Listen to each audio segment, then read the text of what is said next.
I'm sort of a nature guy. I say sort of because I'm not a nature guy, but I spend a considerable amount of time outside. It's mostly downloading music and going for hikes in my area, that sort of nature guy. That is why I consider myself fortunate that my backyard borders miles of forest. This is fortunate because I live in a very suburban area where most people are rationed only a few feet of neatly groomed yard. My backyard isn't large, but once I crossed the threshold of brush and trees, I met with unearthed stones that create mock canyons. I get to walk along skinny, running creeks of water. Some of the rock formations are so colossal, the area where the rock meets the soil juts up and forms overhangs that I can sit under to get out of the heat. It really is a gift to have all of this behind my house. I had never had a reason to feel anything but serenity out there, but as of a few months ago, that serenity has taken on the guise of uneasy anticipation that something horrible happened out there. About 3 months ago, I went as deep into the woods as I had ever gone. I probably made my way through the trailless woods for about 3 hours. I was following a creek that was a stone or two away from being dammed up, but it was muscled on anyway when something caught my attention. There was the base of a man-made stone structure. I went over to investigate. The structure was a dark grey rock that had patches of green moss running up it. I thought to myself that it must have been an old fire pit, or maybe a well of sorts. But what the hell did I know? There was no one around for miles, so the structure had to be really old. I was about to keep on following the creek when it clicked with me. The structure was a chimney. The top of a chimney. At first, I was in disbelief. There was no way it could be that. I started to dig away at the base of the chimney, and it kept on revealing more and more chimney, no matter how much dirt I moved away. I eventually got down on my knees and started moving the dirt away using a nearby rock to break it up. I went on, strangely invested in seeing its end when I struck roof shingles. Yes, a few inches below the dirt were the roof shingles. I didn't know whether to think it was cool or terrifying. I hadn't decided yet. I didn't know that I was going to come back with some towels and move more dirt away, because at the time I hadn't been completely freaked. The next weekend, I hiked back out to the house.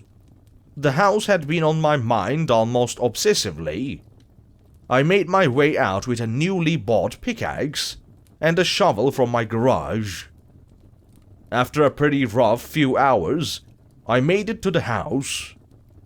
I was able to remember its location using the creek as a guiding reference. For the rest of the day, I dug at the ground at a grueling pace. Yet, sure enough, a full-size roof was being revealed. When I had just enough time to make it back before sundown, I decided to go back home, but I left the tools propped up on the chimney. I was exhausted and drinking some water I had brought when I noticed how eerily quiet everything was. No animal chatter, no wind, just the persistent trickle of the creek. No, there was one more sound. It was muffled, but I followed it. It was a radio, and it was coming from the house. I pressed up against the roof and listened hard. The hum of a radio could be heard inside the house.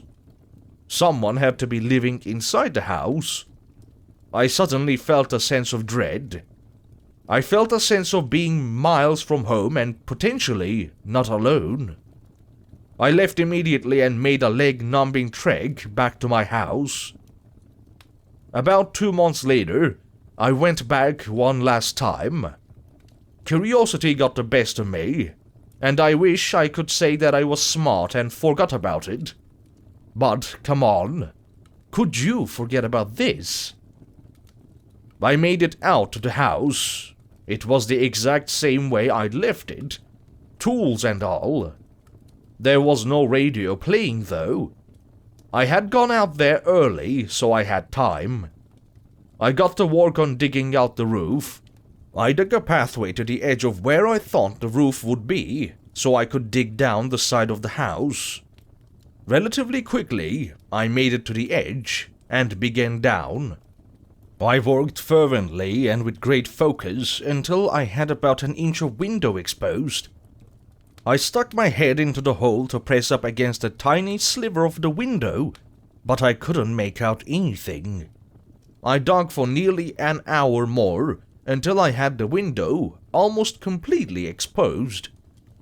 I pushed up on the window and, to my surprise, it slid open with ease as if it were new. The earth I was laying in fell away and I tumbled down into the house. It was dark, but my eyes were adjusting. I sat up. The light outside illuminated the room a bit, and to my shock, the whole house was completely furnished and seemed like it was lived in and managed. The room I was in must have been a guest room. It was decorated in a very 2000s era fashion. Somehow, the house had airflow too, and with my eyes now adjusted, I made my way to the bedroom door. I grabbed the knob and slowly turned it. The door didn't even creak as I peeked into the hallway. I couldn't see much, but I heard something. This time, it wasn't a radio. It was someone crying. The hallway had an off-white colored carpet flooring and a wooden staircase that led to the presumed first floor. Down the stairs I could hear the gentle cries of a woman. I froze up.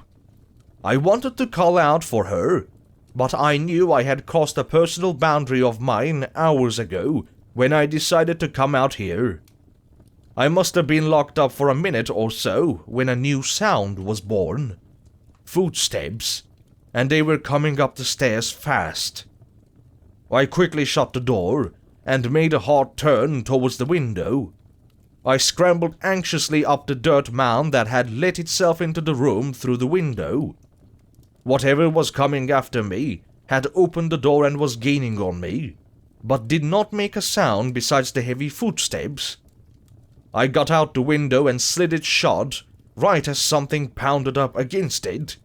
The whole time the woman downstairs never stopped crying. I didn't stop. I climbed out of the hole and tore off through the woods. The whole way back, I felt followed by a sense of hopelessness and dread. I don't remember much from the run back, but when I got home, I passed out on my couch. I woke up a few hours later, and the sun had set. I locked all of my doors and windows, scared that thing from the house would follow me, and then took a shower. As of now, nothing more has come of the house. I did call the police and reported the incident about a week ago, so I expect to hopefully hear from them soon. The uneasiness of my experience with that house has kept me out of those woods for good. In fact, I have kind of taken a hiatus on hiking alone. If there are ever updates, I can let you all know, but for now, that is everything.